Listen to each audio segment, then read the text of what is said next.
구원의 서정에 대한 두 번째 시간입니다. 오늘로 마칠 겁니다. 지난주에 앞부분을 좀 했는데요. 구원의 서정 그러면 하나님께서 성령을 통하여 우리 가운데 구원을 이루어 가시는 과정, 혹은 순서 이렇게 말할 수도 있는데요. 이건 반드시 순서적으로 되는 건 아니라고 그랬습니다.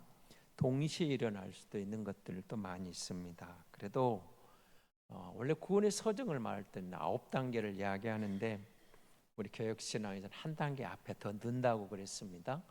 예정에 대한 이야기를 하나 처음 넣는 겁니다. 하나님이 예정하신 자들에게 구원의 역사가 이루어진다, 이렇게 믿는 거죠. 그래서 하나님이 예정하는 것은 흔들림이 없기 때문에 모든 것이 반드시 이루어진다, 그렇게 이야기를 했습니다. 하나님이 선택하셨다, 하나님이 유기했다. 이것은 제일 좋은 본보기로 드는 게, 선택과 유기를 볼 때는 이제 이삭의 쌍둥이들을 듭니다. 에서와 야곱입니다. 그래서 하나님이 야곱을 사랑하고 에서를 버렸다, 혹은 에서를 사랑하니, 이렇게 표현을 하는 거죠. 똑같은 이제 이삭의 믿음의 후손들인데 우리는 잘 모릅니다. 왜 하나님이 야곱을 사랑하고 왜 에서를 미워했는지. 근데 결론을 보면 우리는 이제 그걸 알죠. 에서의 길과 야곱의 길은 전혀 다른 길을 갖게 됩니다. 우리는 그 결론을 보고 알지, 에서가 왜 하나님, 이제 물론 그 장자권에 대한 이런 것들이 기록이 되어 있습니다만은, 우리 이제 그 이전에 하나님이 에서를 선택하고 야곱을 미워했다는 게 이미 뱃속에서부터 일어나고 있잖아요. 그렇죠? 리브가의 뱃속에서부터 그 일이 일어나고 있어요. 그러니까 그 선택과 유기를, 여러분, 신앙이라는 게 사실 그렇습니다. 우리가 다 이해할 수 있는 것들을 믿어지면 그렇지 않습니다. 제일 쉬운 본보기가 삼위일체, 삼위 하나님을 말하거든요. 다 삼위 하나님을 말하는데, 하나님은 한 분이신데 삼위가 있다. 삼위일체를 기독교 역사 속에 계속 2000년이 넘어서 논쟁을 했고 정의를 내려왔습니다. 그런데 다 완전하지 못합니다. 그런데 삼위일체 하나님을 어떻게 받아들이냐? 여러분, 우리가 믿음으로 받아들일 때 이해되는 것들이 있습니다. 신앙이란 믿음으로 이해되는 것들이 많지, 내 지식으로 이해하고 어떤 내가 다 수학 공식처럼 이해돼서 그러면 믿는다, 그런 것이 아니라는 게 참 많습니다. 믿음은 사실 그런 면에서 신비로운 부분들이 많습니다. 믿음으로 이해되는 게 많습니다. 알고 믿는 게 아니고 믿음으로 알아지는 것도 많습니다. 제가 예수님의 그 동정녀 탄생에 대해서 몇 번 간증을 드렸는데, 저는 그게 제일 어려웠습니다. 아무리 해도 믿기가 어려웠습니다. 과학적으로 설명이 안 됐고 생물학적으로 이해가 안 됐어요. 근데 어느 날 그 부분이 믿어졌어요. 하나님이니까 가능하다는 너무 단순한 논리였습니다. 전능하신 하나님이 하시고 싶으면 다 하실 수 있지, 못 하신다면 하나님이 아니라는 생각이 들었습니다. 그러지 않을까요? 우리가 전능하신 하나님이라고 했는데 하나님이 못 하실 게 있다면 문제가 있는 거죠. 하나님이면 다 하실 수 있습니다, 뭐든지. 우리는 피조물 입장에서 우리 관점에서 생각하려고 이해하려고 창조주를 다 이해한다면 그건 불가능하죠. 우리가 아는 하나님은 뭐랄까요? 일부분입니다. 일부분. 사실 우리가 전부 하나님을 알아버린다면, 여러분 또 오해할까 봐 그렇습니다. 저는 그런 하나님이라면 하나님 자격이 없다 그럽니다. 피조물인 내가 100% 그를 알 수 있다면, 하나님을 이해하고 알 수 있다면 하나님 자격이 없다고 저는 그렇게 생각합니다. 제 개인적으로는 그럽니다. 하나님이니까 내가 알 수 없는 오묘함도 있어야 되고 신비로움도 있어야 되고 내가 알 수 없는 지극히 내가 피조물인 내가 알기에는 일부분밖에 안 돼. 내 생각과 내 믿음을 훨씬 추월한 위대하신 전능하신 그러니까 하나님이 할 수 있는 나는 감히 상상도 할 수 없는 범접할 수 없는 하나님의 영역이 있어야 하나님 자격이 있지 않을까요? 전능하신 하나님 뭐 자격이란 좀 이상합니다만 어쨌든 저는 그렇게 생각을 했어요. 하나님이니까 내가 다 이해할 수 없는 오묘함도 신비로움도 위대함도 있어야 하나님답다.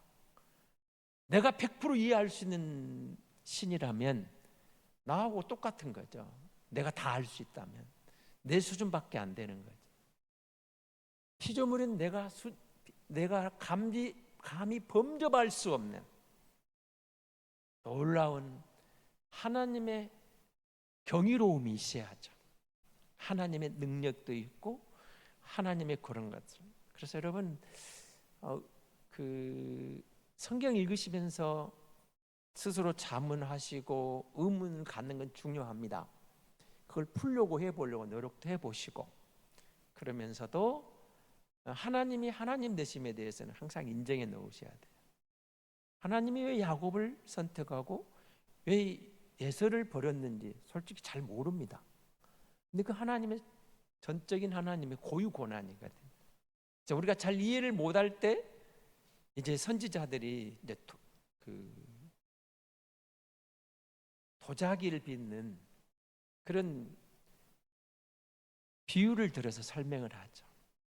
도공이 그렇죠. 그릇을 빚으면서 진흙으로 그렇잖아요. 좋은 그릇을 만들 어떤 그릇을 만드는 그 주인 마음입니다. 내가 이것으로 꽃병을 만들 수도 있고 내가 이 진흙으로 지금은 없습니다. 오강을 만들 수도 있고 내가 이것으로 술잔을 만들 수도 있고 내가 이것으로 백자를 만들 수도 있고 그거는 그 도공의 마음이죠. 그렇지 않을까요? 그러니까 그릇을 빚는 도자기 어떤 것을 만드느냐 그건 마찬가지죠. 창조주 하나님이 피조물을 어떻게 만들어가고 어떻게 운행하는가든 하나님 마음입니다. 죄송하죠.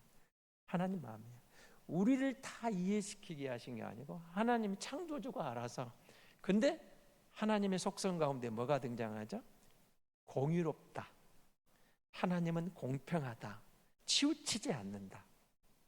지금 우리 생각에는 좀 납득이 안 되는 게 있어도 그때 가면은 바울이 이제 고린도전서 13장 사랑장 끝에 가서 말하죠.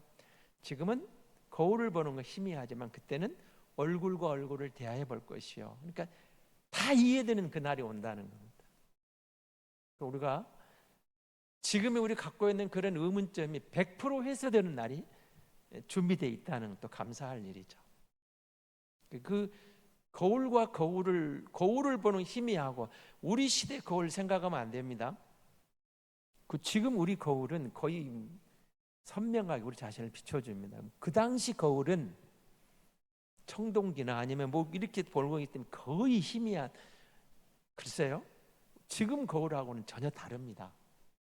그렇게 희미한데 얼굴과 얼굴을 마주보고 100%알 그날이 온다고 말을 하고 있거든요.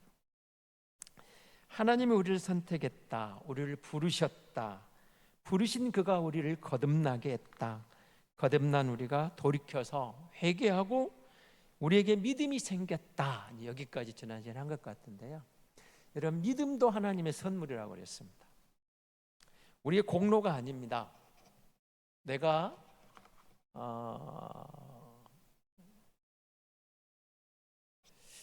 어떤 선을 이만큼 쌓아서 믿음이 생긴 게 아니고 하나님이 우리에게 믿음을 주셨습니다. 그래서 어느 날 제 경우 같은 경우도 그렇습니다. 제가 아까 동정녀 탄생을 말했죠. 그게 어느 날 믿어졌어요. 그게 믿어지고 나니까 창세기 1장에서 요한계시록 22장이죠. 마지막 그 전까지 모든 말씀이 다 이해가 되었습니다. 믿어졌습니다. 창세기 마지막 창세기 첫 장 첫 절에서 요한계시록 마지막 아멘 주 예수 오시옵소서 뭐 그런 게 있죠. 그 마지막 절까지 모든 말씀이 한 점 의심 없이 100% 믿어지게 되었어요. 그래서 믿음이 생겼어요.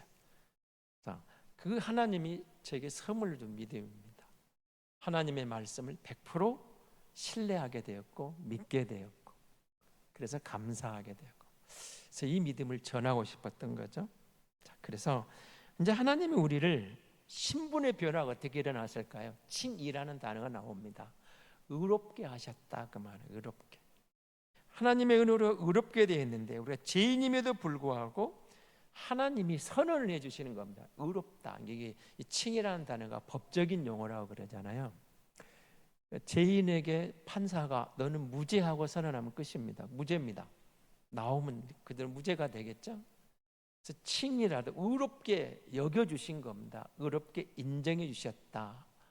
어떤 우리 자격이 문제가 아니고, 그래서 믿음을 갖게 되는 것은 순간적입니다.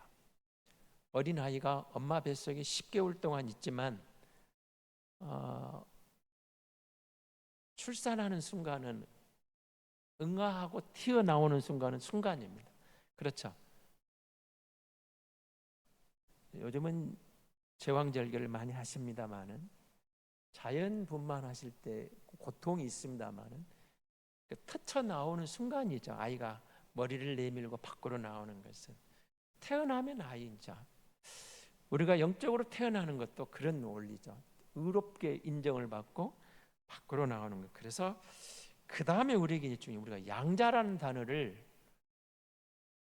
예수 그리스도, 여러분 예수님이 나의 친구고 예수님이 나의 형제고 예수님이 나의 주가 되시고, 그럼 우리가 예수와 함께 하나님 나라를 상속받을 자고 하나님의 기업을 이을 자고, 이런 어마어마한 말들이 나오거든요.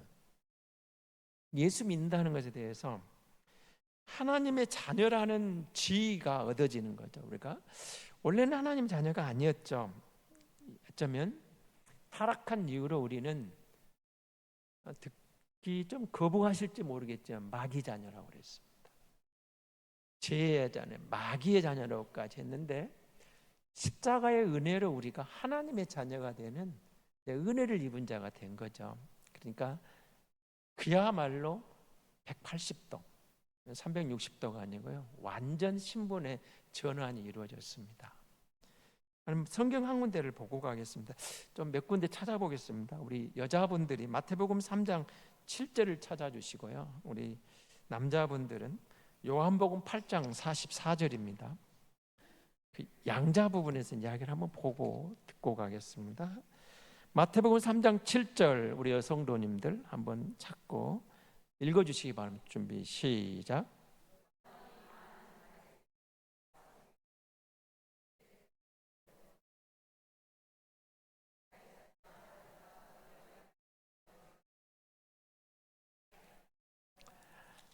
예, 독사의 자식들아, 이렇게 나오죠.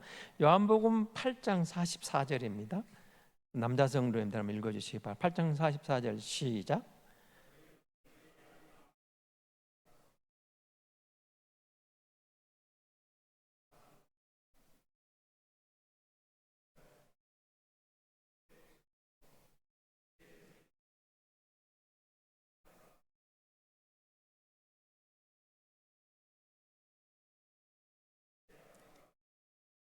예, 조금 과격한 말 같지만 독사의 자식들아, 그리고 마귀에게서, 너희는 마귀에게서 났다, 뭐 이렇게까지 이제 나옵니다.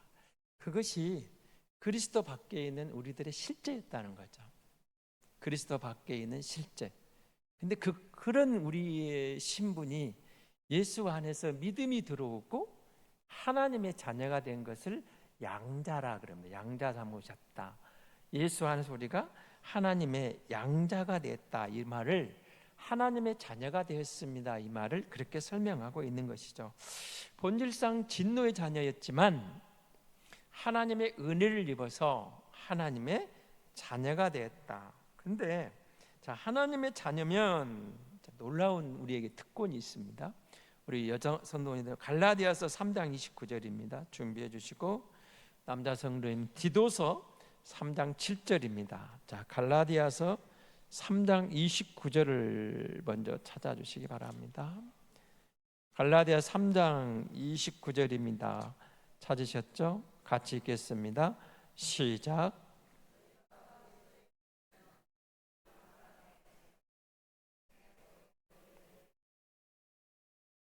예, 감사합니다. 그리스도의 것이 등장하죠. 그 다음에 디도서 3장 7절, 우리 남자 성도님들 디도서 3장 7절 말씀입니다. 시작.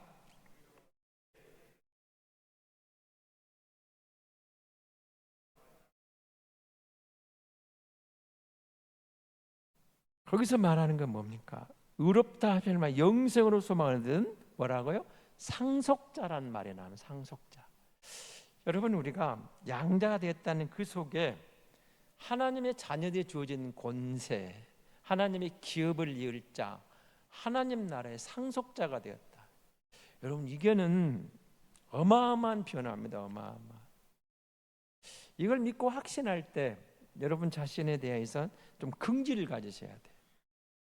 그러니까 성도는 교만하면 안 됩니다. 교만하면 안 되지만 하나님의 말씀에 근거해서 긍지를 갖고 세상을 살아야 됩니다.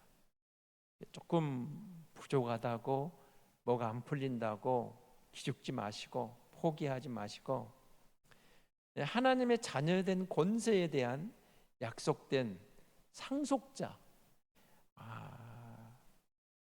글쎄요, 어떻게 표현을 할까요? 우리 이재용 회장이 지금도 부회장이고 회장 됐죠 이제? 이건희 회장으로부터 그걸 이제 상속받았잖아요. 상속받았습니다. 부럽죠?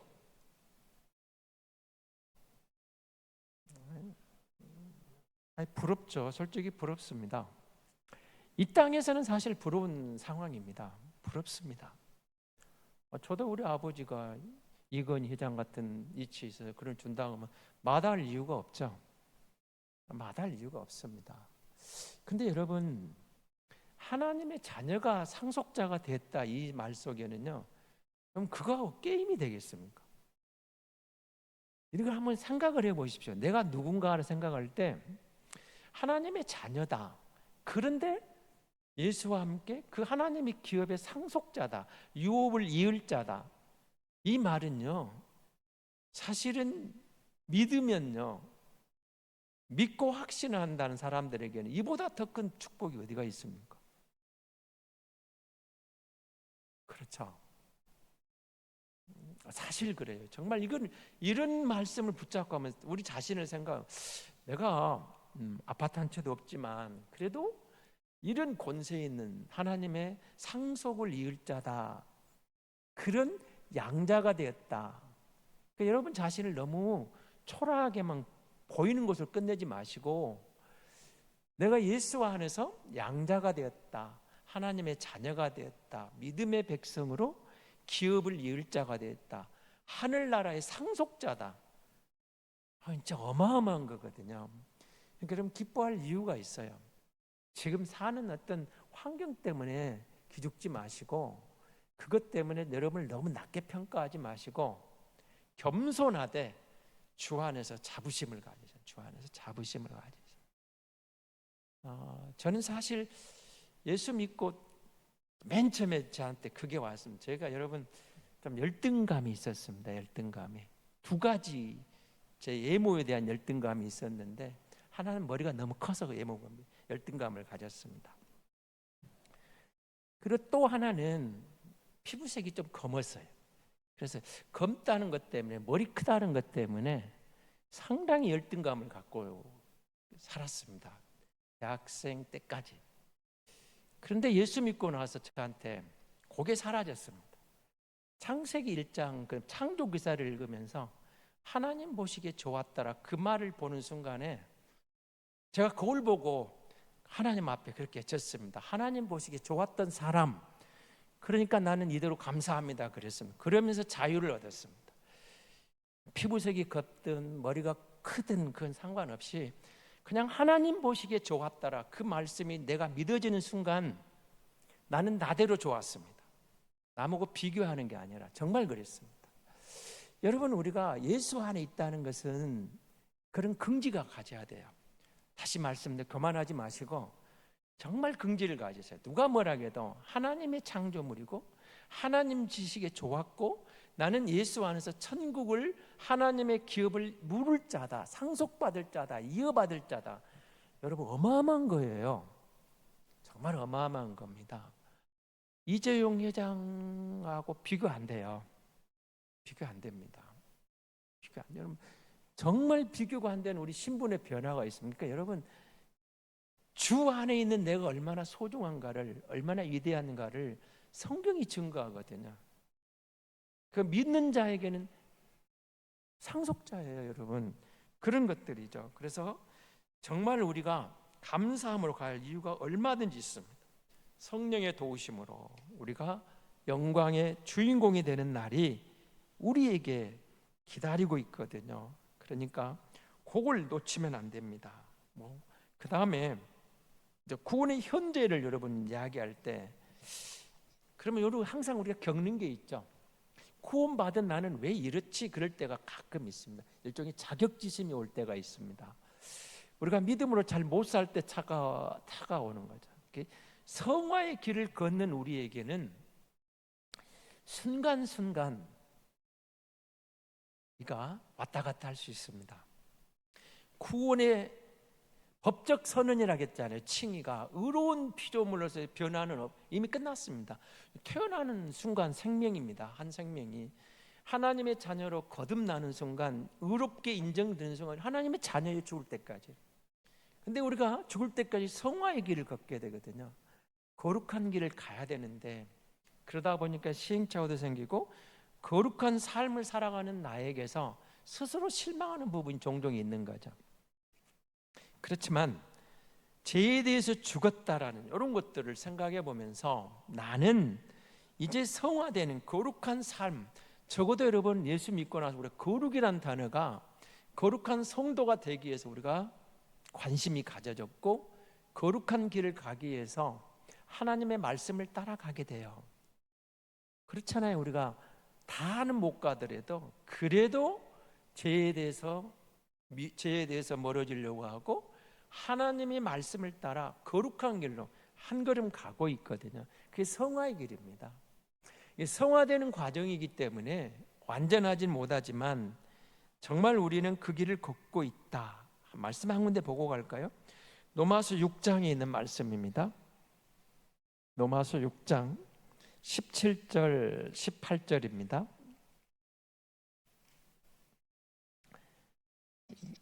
같이 읽도록 하겠습니다. 로마서 6장 16절 17절입니다. 같이 읽습니다. 너희 자신을 종으로 내주어 누구에게 순종하든지 그 순종함을 받는 자의 종이 되는 줄을 너희가 알지 못하느냐? 혹은 죄의 종으로 사망에 이르고 혹은 순종의 종으로 의에 이르느니라. 하나님께 감사하리로다. 너희가 본래 죄의 종이더니 너희에게 전하여 준 바 교훈의 본을 마음으로 순종하여 18절까지 봅니다. 죄로부터 해방되어 의에게 종이 되게 하셨느니라. 성화의 과정에서 우리가 죄와 싸우는 과정입니다. 싸우는 과정.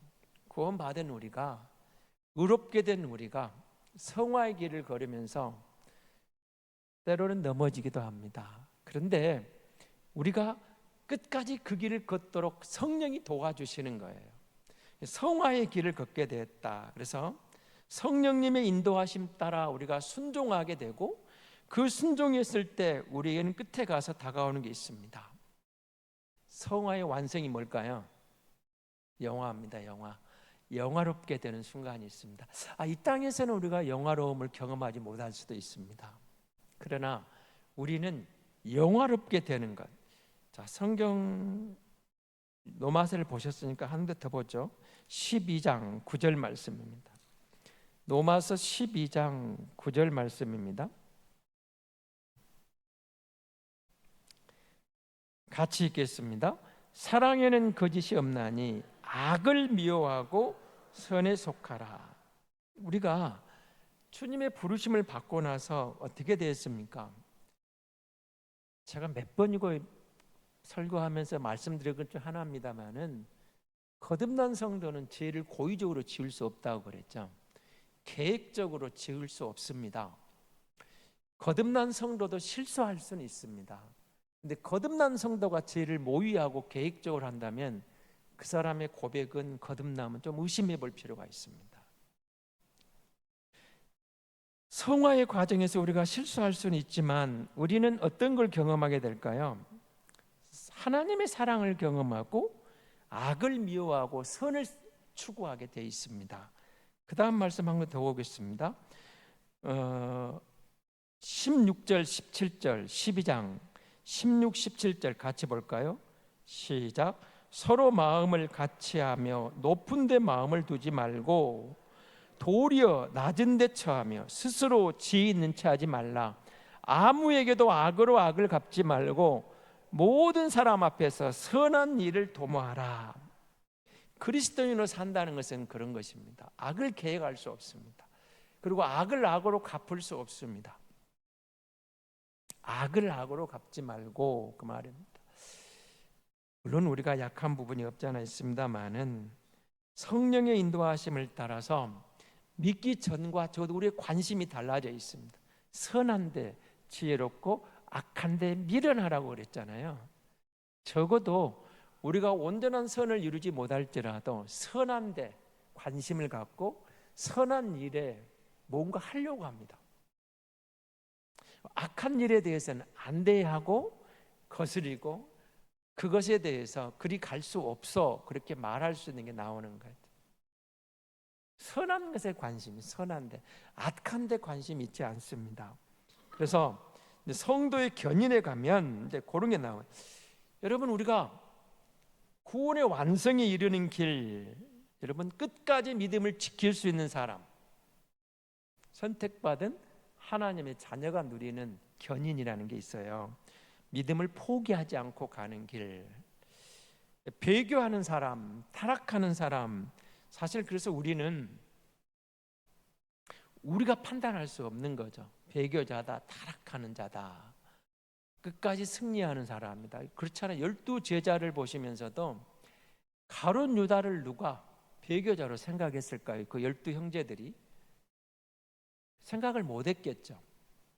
근데 예수님의 12제자 중에도 가룟 유다라는 사람이 등장합니다. 놀랍죠? 그가 예수님을 배교하거든요. 자, 이 부분에 대해서 사도행전 1장 한번 다시 우리 여성도들이 사도행전 1장 25절을 찾아주시고요.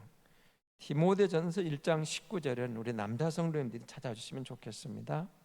사도행전 1장 25절 말씀입니다. 사도행전 1장 25절 찾으셨죠? 같이 보겠습니다.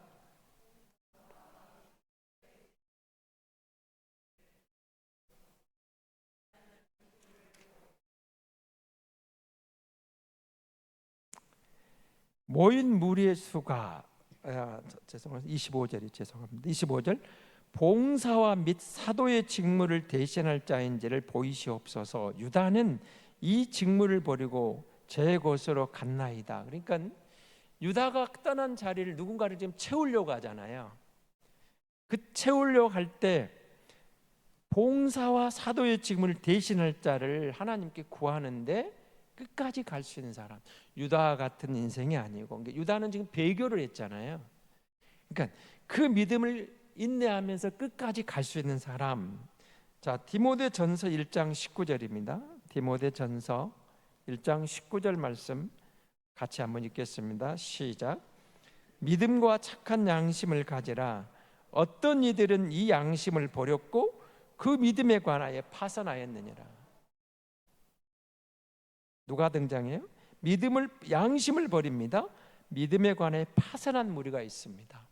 그런데 하나님이 택한 주의 백성들은 끝까지 이 믿음을 지켜서 어떤 고난에도 박해 속에서도 믿음으로 승리하는 사람들이 있다는 그 성도의 견인, 구원이 이르도록 인내할 수 있는 사람.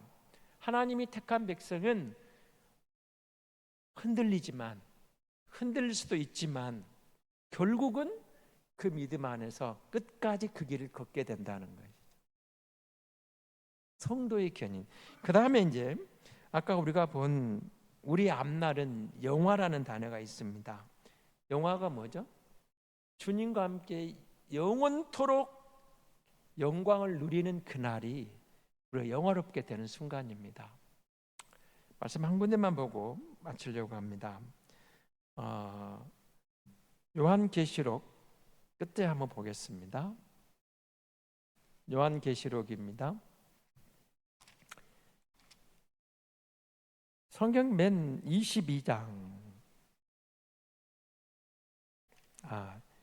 21장입니다. 21장 좀 깁니다만 1절에서 4절까지 같이 읽겠습니다. 요한계시록 21장 1절에서 4절입니다. 같이 봅니다. 또 내가 새하늘과 새 땅을 보니 처음 하늘과 처음 땅이 없어졌고 바다도 다시 있지 않더라.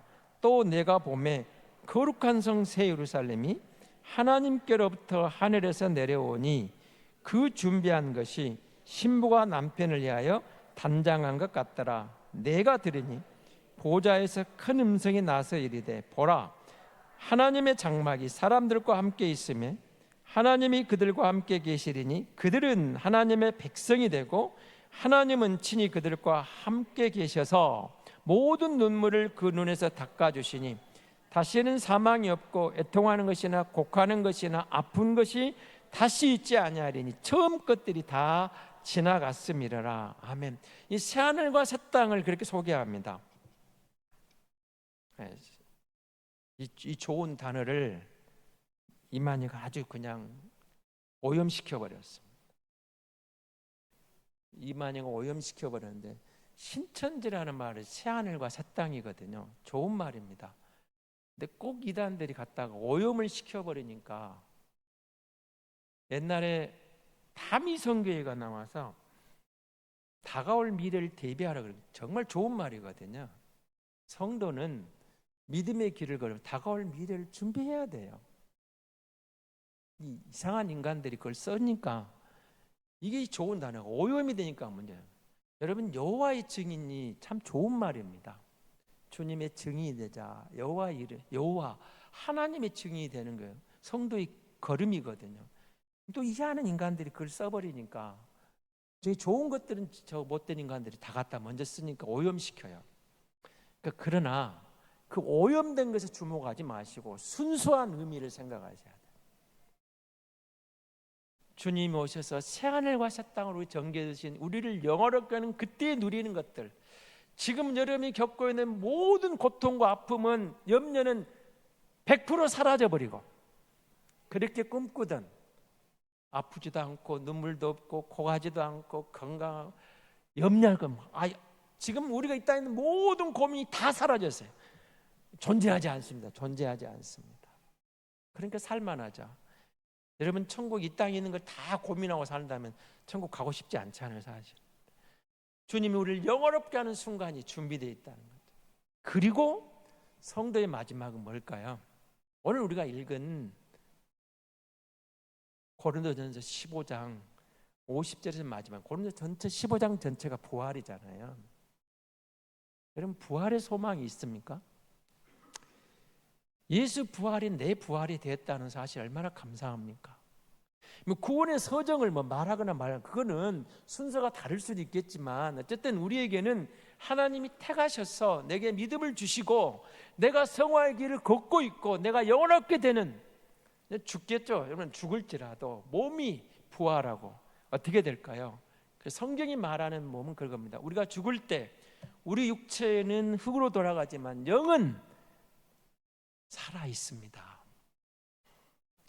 주님이 다시 오실 때 육이 살아나서 영육이 부활합니다. 그 부활한 새 생명이 변화를 일어나서 놀라운 가장 아름다운 모습으로 주님과 함께 그 영화로운 땅에서, 나라에서 영원토록 사는 날을 하나님이 그의 백성들에게 선물로 주셨다는 것이 성경의 약속입니다.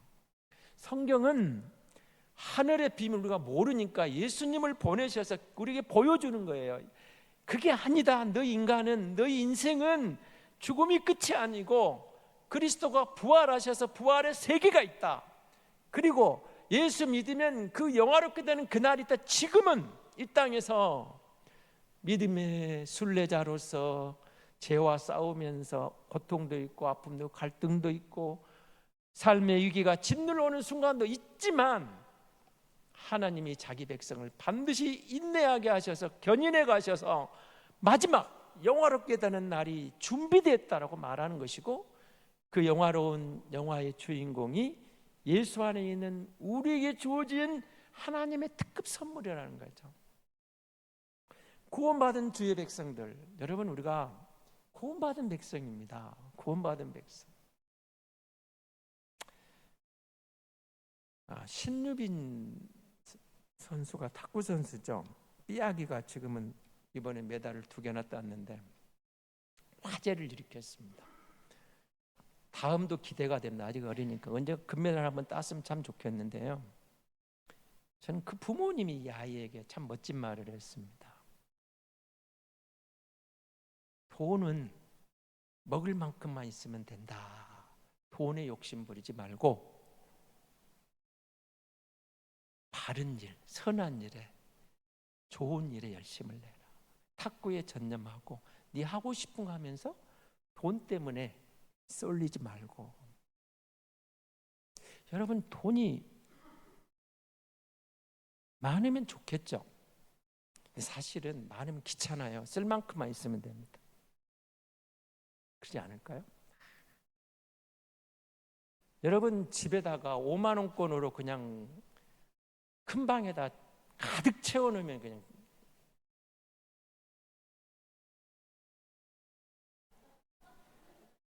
좋으시겠죠. 밖에 나갈 때마다 하나씩 들고 한 다발씩 들고 오늘 하루는 이 돈을 내가 쓰고 와도 된다. 참 자유로울 것 같은데 그 귀찮을 것 같아요. 귀찮을 것 같아. 있을 만큼만 비참하지 않고 그냥 먹고 살 만큼만 있으면 되지 않을까요? 그냥 먹고 살 만큼, 남에게 민폐 끼치지 않고 그냥 살 만큼 그렇게 살아갈 수 있으면서 또 가끔씩 선한 일도 할 수 있고. 그런데 여러분, 우리에게 우리의 미래가 준비되어 있습니다. 하나님의 자녀에게 준비된 미래가 있다는 사실을 놓치지 마십시오. 우리의 과거는 죄의 노예가 되어 있었는데 우리의 현재는 하나님의 아들, 딸이 되어 있습니다. 그런데 성화의 길은 여전히 불완전하기 때문에 우리도 고통스럽기도 하고 그럽니다. 괴롭기도 합니다. 그러나 우리의 미래가 준비되어 있습니다. 영화롭게 된 그 부활의 영광 중에 내 주님과 함께 영원히 살 날이 우리의 미래가 보장되어 있는 하나님의 자녀라는 사실을 기억한다면 이 나그네 인생길 웃을 수 있는 여유도 있지 않을까요? 그리고 힘들지만 때로는 어렵지만 선한 싸움을 포기하지 않을 이유도 되지 않을까요? 우리가 하나님의 자녀입니다. 구원받은 백성입니다. 신자가 되었다. 성도가 되었다. 하나님의 상속자다. 여러분, 어마어마한 말들이거든요. 성경을 특별히 이제 읽어 보시면서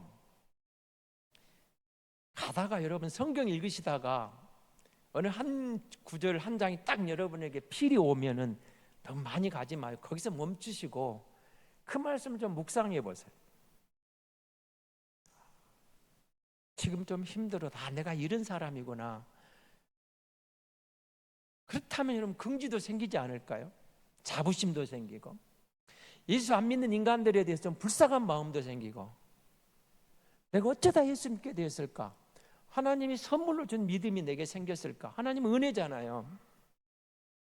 감사하면서 이 성화의 길을 끝까지 가게 하신 하나님께 얼마나 감사하고 나를 위해서 상상 초월할 영화가 기다리고 있다니까요. 상상을 초월하는, 이 땅에 있는 모든 부자들 다 합쳐는 부가 그것 갖고 살 수 없는 놀라운 것이 준비되어 있다고 성경이 약속하고 있잖아요. 그러니까 힘드실 때 거울 한번 보면서 나는 하나님의 자녀야, 나는 하나님 보시기에 좋았더라, 그렇게 한번 하시면서 경건에 이르기를 훈련하고 나아가면 이 땅에서 세상이 줄 수 없는 그리스도의 평강을 누리면서 우리는 이 땅에서 하나님의 은혜를 경험하게 될 줄로 믿습니다.